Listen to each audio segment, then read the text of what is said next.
भगवान श्रीकृष्णको जीवनी र लीला भाग 7 रासलीला। शरद ऋतुको समय, पूर्णिमाको रात थियो।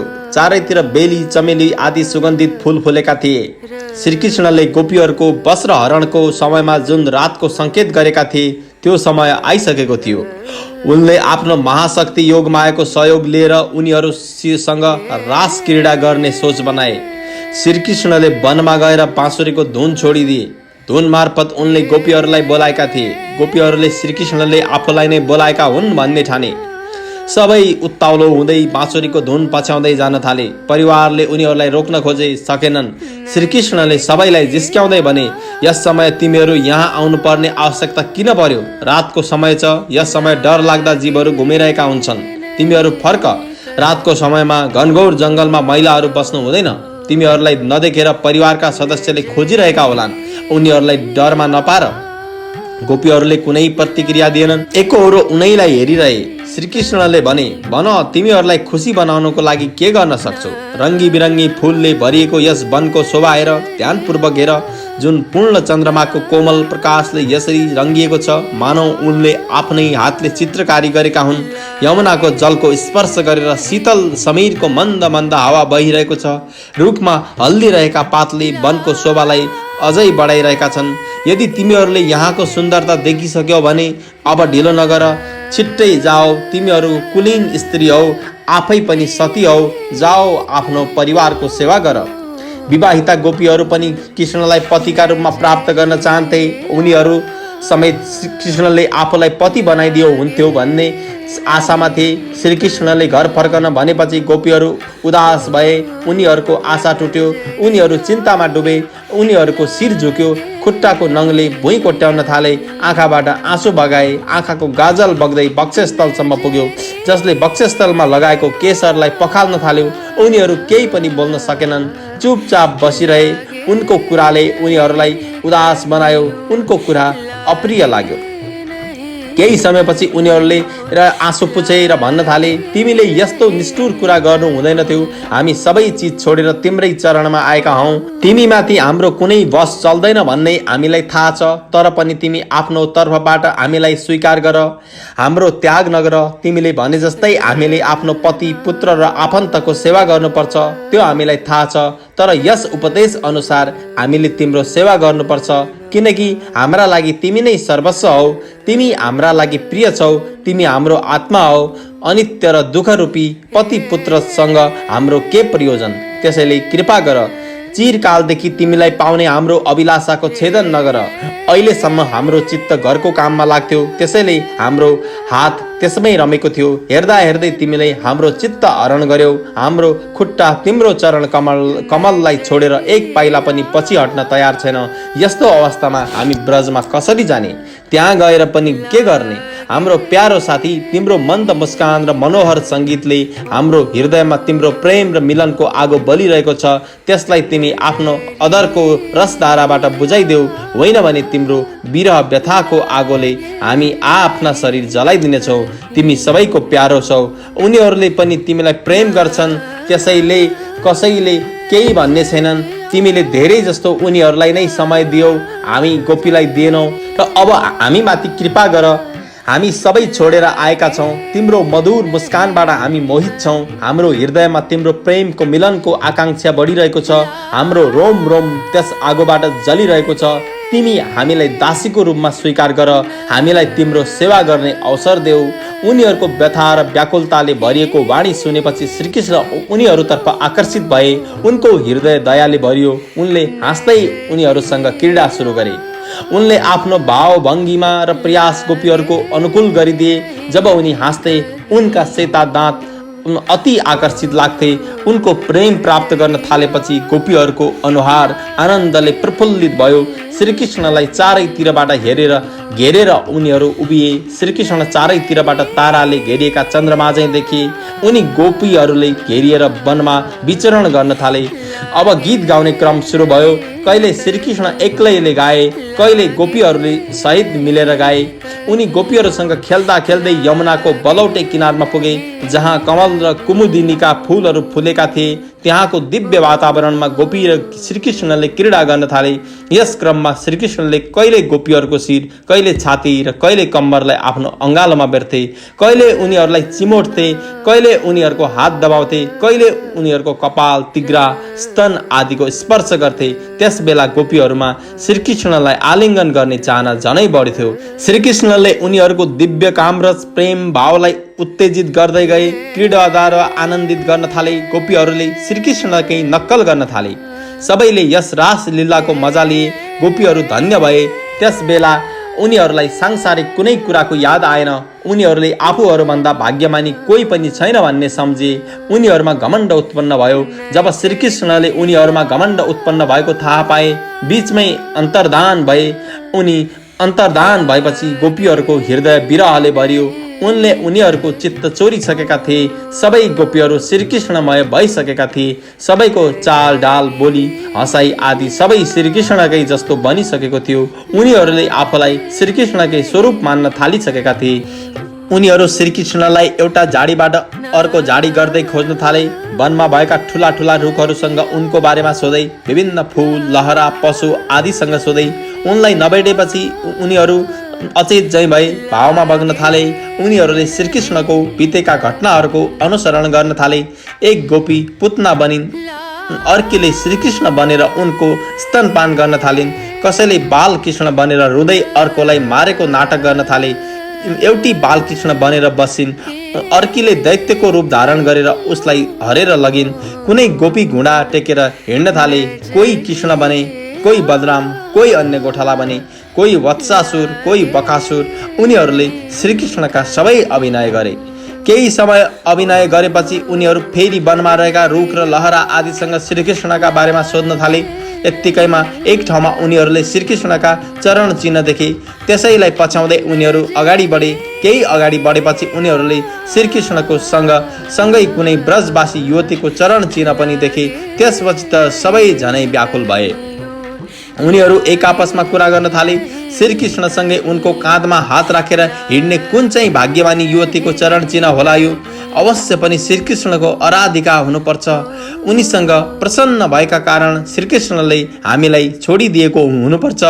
उनलाई एकान्तमा लगेको हुनुपर्छ। जुन सखीले हाम्रो सर्वस्व श्रीकृष्णलाई एकान्तमा लगेर उनको अदर सुधाको रस पिइरहेकी छिन्, उनलाई सम्झेर हाम्रो हृदयमा क्षोभ उत्पन्न भइरहेको छ। अझै केही पर पुगेपछि युवतीको पाइला देखिएन। गोपीहरू एक आपसमा कुरा गर्न थाले। यहाँबाट पक्का पनि श्रीकृष्णले उनलाई काँधमा राखेको हुनुपर्छ। हेर, यहाँ श्रीकृष्णको पाइला गहिरो छ, बालुवामा धसिएको छ। यसबाट उनले भारी वस्तु उठाएको स्पष्ट हुन्छ।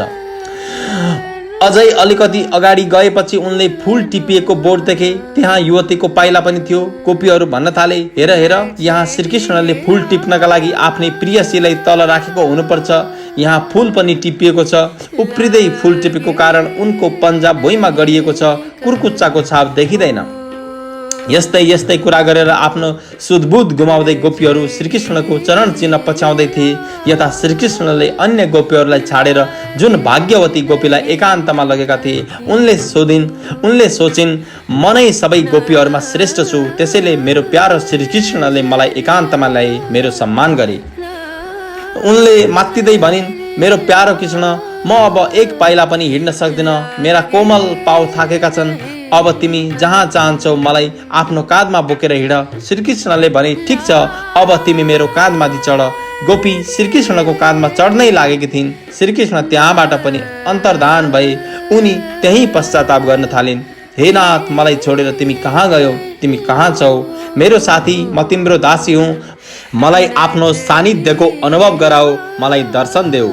भाव विह्वल हुँदै गोपी अचेत भइन्। अन्य गोपीहरू श्रीकृष्णको पाइला पछ्याउँदै ती गोपी भएको ठाउँमा पुगे। उनीहरूले गोपीलाई जगाए। गोपीले उनीहरूलाई आफूलाई प्राप्त भएको प्रेम कथा सुनाइन्। आफूले कुटिलतावश उनको अपमान गरेको कारण उनी अन्तर्धान भए भनेर पश्चाताप गर्न थालिन्। उनीहरू श्रीकृष्णलाई खोज्दै अगाडि बढ्न थाले। चन्द्रमाको प्रकाशमा सबै छर्लङ्ग देखिरहेको थियो। केही अगाडि गएपछि पनि भने उनीहरू घना जङ्गलको नजिकै पुगे, जहाँ उनीहरूले घना अन्धकार देखे। यदि हामीले उनलाई खोज्दै गयौँ भने उनी अझै भित्र जानेछन् भन्ने सोचेर उनीहरू त्यहाँबाट फर्किए। फर्किए पनि उनीहरूको मनमा श्रीकृष्ण बाहेक केही थिएन। उनीहरूको प्रत्येक बोलीमा श्रीकृष्णको उच्चारण हुन्थ्यो। उनीहरूको शरीरले केवल श्रीकृष्णलाई खोजिरहेको थियो। उनीहरूको रोम रोम कृष्णमय भएको थियो। उनीहरूलाई बाहिरी होस कमै थियो, शरीरको समेत होस थिएन। यस्तो अवस्थामा घरको याद कसरी आउँथ्यो र? उनीहरू भावमा बग्दै यमुनाको तटमा आए। त्यही श्रीकृष्णको तीव्र प्रतीक्षामा बसे। एक साथ मिलेर श्रीकृष्णको गुण गाउन थाले। उनीहरूले गुनासो गरे, हाम्रो हृदय तिम्रो विरह व्यथाको आगोले जलिरहेको छ। तिम्रो मिलनको आकांक्षाले हामीलाई सताइरहेको छ। तिमी आफ्नो चरण हाम्रो वक्षस्थलमा राखेर हाम्रो हृदयको ज्वाला शान्त गरिदेऊ। उनीहरू भावमा बग्दै गए। तिम्रो चरण कति कोमल छ, जसलाई हाम्रो कठोर स्तनमाथि राख्यौ भने पनि कतै तिम्रो पाउमा चोट लाग्ला कि झैँ हुन्छ। तिनै चरणले तिमी रातको समयमा घोर जङ्गलमा लुकिरहेका छौ। के ढुङ्गा आदिका कारण पीडा हुँदैन? हामीलाई त तिम्रो यस्तो दशा सुन्ने बित्तिकै पीडा हुन्छ। हामी अचेत हुँदैछौँ। हे कृष्ण, हाम्रो जीवन तिम्रै लागि हो। हामी तिम्रै लागि बाँचिरहेका छौँ। हामी तिम्रै हौँ, मात्र तिम्रै हौँ। उनीहरू भावमा बग्दै गए। जति बग्दै गए श्रीकृष्णलाई भेट्ने लालसा पनि बढ्दै गयो। आफूलाई सचेत बनाउन नसकेर उनीहरू रुन थाले। यत्तिकैमा श्रीकृष्ण उनीहरूका अगाडि देखिए। उनी हाँसिरहेका थिए। उनको घाँटीमा वनमाला झुन्डिरहेको थियो। उनले पीताम्बर धारण गरेका थिए। उनको रूप यस्तो थियो जसले कामदेवलाई पनि प्रभाव पार्थ्यो। श्रीकृष्णलाई देखेपछि सबै गोपीहरूका नेत्र प्रेमले भरिए। उनीहरू उठे। उनीहरूको शरीरका एक एक अङ्गमा नवीन चेतना सञ्चार भयो, स्फूर्ति आयो। एउटी गोपीले निकै प्रेम र आनन्दले श्रीकृष्णका हात आफ्नो दुवै हातमा लिइन् र बिस्तारै चलाउन थालिन्। अर्की गोपीले उनको अर्को हातको पाखुरालाई आफ्नो काँधमा राखिन्। तेस्री गोपीले श्रीकृष्णले चबाएको पान आफ्नो हातमा लिइन्। चौथी गोपीले, जसको हृदयमा भगवानको विरहका कारण जलन भइरहेको थियो, बसिन् र उनको खुट्टा आफ्नो वक्षस्थलमा राखिन्। पाँचौं गोपीले विवल हुँदै आँखी भाउ माथितिर तानेर दाँतले ओठ चबाएर आफ्नो कटाक्ष बाणले उनीतर्फ हेर्न थालिन्। छैटौं गोपीले आफ्ना आँखाबाट श्रीकृष्णको मुखको रसपान गर्न थालिन्। सातौं गोपीले आँखाको बाटो हुँदै श्रीकृष्णलाई आफ्नो हृदयमा लगिन् र आँखा बन्द गरिन्। मनमनै श्रीकृष्णको आलिङ्गन गर्न थालिन्। उनको शरीर पुलकित भयो, रोम रोम जाग्यो। उनी सिद्ध योगी झैँ परमानन्दमा डुबिन्। जसरी परम ज्ञानी सन्त पुरुषलाई प्राप्त गरेर मुमुक्ष जन संसारको पीडाबाट मुक्त हुन्छन् र उनीहरूलाई आनन्द प्राप्त हुन्छ, त्यस्तै सबै गोपीहरूलाई भगवान श्रीकृष्णको दर्शनबाट आनन्द प्राप्त भयो। विरहका कारण जुन दुःख भएको थियो सबै हरायो। उनीहरू शान्तिमा डुबे। श्रीकृष्ण उनीहरूलाई लिएर यमुनाको जङ्गलमा प्रवेश गरे। मन्दारको फूलको बास्ना बोकेर शीतल हावा चलिरहेको थियो। त्यसको बास्नामा मात्तिँदै भमरा यताउता उडिरहेका थिए। चन्द्रमाको प्रकाशका कारण कतै अन्धकार थिएन। गोपीहरूको हृदयको छटपटाहट मेटिँदै गयो। उनीहरूले आफ्नो वक्षस्थलमा लगाएको ओढ्ने श्रीकृष्णलाई ओछ्याइदिए। मन्द मुस्कान सहित श्रीकृष्णको सम्मान गरे। कसैले उनको चरणलाई आफ्नो काखमा राखे। उनीहरूले केही रिसाएको जस्तो अभिनय गर्दै श्रीकृष्णलाई आफ्नो दोष स्वीकार गराउनका लागि भन्न थाले। केही मानिस यस्ता हुन्छन् जसले प्रेम गर्नेसँग प्रेम गर्छन्, केही मानिस भने आफूलाई प्रेम नगर्नेलाई पनि प्रेम गर्छन्, कोही कोही भने दुवैलाई प्रेम गर्दैनन्। यी तिनै मध्ये को राम्रो हुन्छ? श्रीकृष्णले उत्तर दिए, जसले आफूलाई प्रेम गरेपछि मात्रै प्रेम गर्छ उसको प्रेम स्वार्थी हुन्छ। त्यस्तो प्रेम लेनदेन जस्तो मात्रै हुन्छ। त्यसमा सौहार्द र धर्म हुँदैन। उनीहरूको प्रेम केवल स्वार्थको लागि हुन्छ। जसले प्रेम नगर्नेलाई पनि प्रेम गर्छ उनीहरूको हृदय सौहार्दले भरिएको हुन्छ। उनीहरूको व्यवहारमा निश्चलता हुन्छ, धर्म हुन्छ। केही मानिस यस्ता पनि हुन्छन् जसले प्रेम गर्नेलाई पनि प्रेम गर्दैनन्। प्रेम नगर्नेलाई प्रेम गर्नु त उनीहरूको लागि टाढाको कुरो हो। यसरी हेर्दा चार प्रकारका मानिस हुन्छन्। एक, तिनीहरू जो आफ्नो स्वरूपमा मस्त रहन्छन्, जसको दृष्टिमा कहिल्यै द्वैतको भाव हुँदैन। अर्का ती जसमा द्वैतको भाव त हुन्छ तर जो कृतकृत्य भइसकेका हुन्छन्, उनीहरूको कोहीसँग कुनै प्रयोजन हुँदैन। तेस्रा, ती जसले आफूलाई कसले प्रेम गर्छ भन्ने थाहा पाउँदैनन्। र चौथा, ती आफ्नो हित गर्ने परोपकारी गुरुतुल्य मानिसहरूसँग पनि द्रोह गर्छन्, उनीहरूलाई सताउन चाहन्छन्।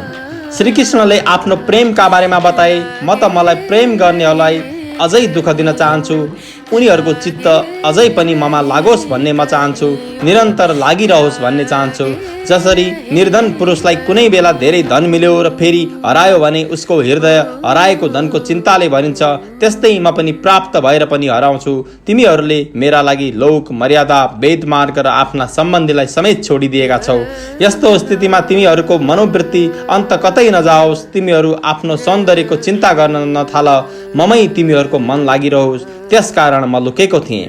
त्यसैले तिमीहरू मेरो प्रेममा दोष नलगाओ। तिमीहरू सबै मेरा लागि प्यारा छौ। मेरा प्यारा गोपीहरू, तिमीहरूले मेरा लागि घरको बन्धन तोडेका छौ, जसलाई ठुला ठुला योगीहरूले पनि तोड्न सक्दैनन्। मसँगको तिमीहरूको यो मिलन, यो आत्मिक संयोग सधैँ निर्मल र निर्दोष छ। यदि मैले अमर शरीरले, अमर जीवनले अनन्तकालसम्म तिमीहरूको प्रेम, सेवा र त्यागको बदला चुकाउन चाहे भने पनि सक्दिनँ। म जन्म जन्मका लागि तिमीहरूको ऋणी छु।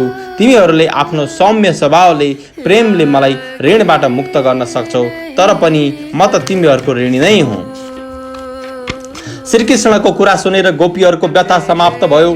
श्रीकृष्णले प्रेयसी र सेविका गोपीहरूका बीचमा रास क्रीडा सुरु गरे। श्रीकृष्ण दुई दुई गोपीहरूको बीचमा प्रकट भए, उनीहरूलाई अङ्गालो मारे। गोपीहरू एउटाले अर्काको काँध राखेर गोलाकार भएर बसेका थिए। श्रीकृष्ण दुईको बीचमा आउँदा एक गोपी र एक कृष्ण भए। सबैले श्रीकृष्ण आफूसँग भएको अनुभव गरे। रासलीला चल्न थाल्यो। गोपीहरू आफ्नो प्रिय श्रीकृष्णसँग नृत्य गर्न थाले। उनीहरूले लगाएको चुरा, घुँघरू आदि बज्न थाले।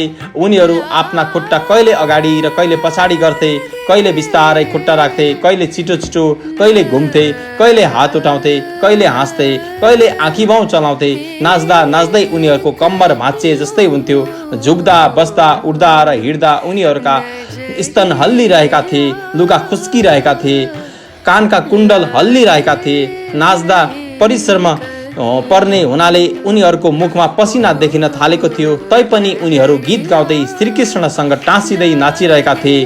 कोही श्रीकृष्णसँगै स्वर मिलाउँदै गाइरहेका थिए। उनीहरूले श्रीकृष्णको भन्दा पनि उच्च स्वरमा गाइरहेका थिए। एक गोपी नृत्य गर्दा गर्दै थाकिन्। उनको कपालबाट बेलको फूल झर्न थाल्यो। उनले आफ्नो छेउमै उभिएका श्रीकृष्णको काँधलाई अङ्गालोले बेरिन्। श्रीकृष्णले आफ्नो अर्को हात अर्की गोपीको काँधमा राखेका थिए। अङ्गालो मार्दा श्रीकृष्णको शरीरको सुगन्धबाट गोपी पुलकित भइन्। उनको रोम रोम जाग्न थाल्यो। उनले हत्तपत्त उनलाई चुम्न थालिन्। एक गोपी नृत्य गरिरहेकी थिइन्। उनले आफ्नो गाला श्रीकृष्णको गालासँग जोडिदिन्। श्रीकृष्णले आफूले चबाएको पान उनको मुखमा दिए। केही गोपी अझै नाच्ने गाउने गरिरहेका थिए।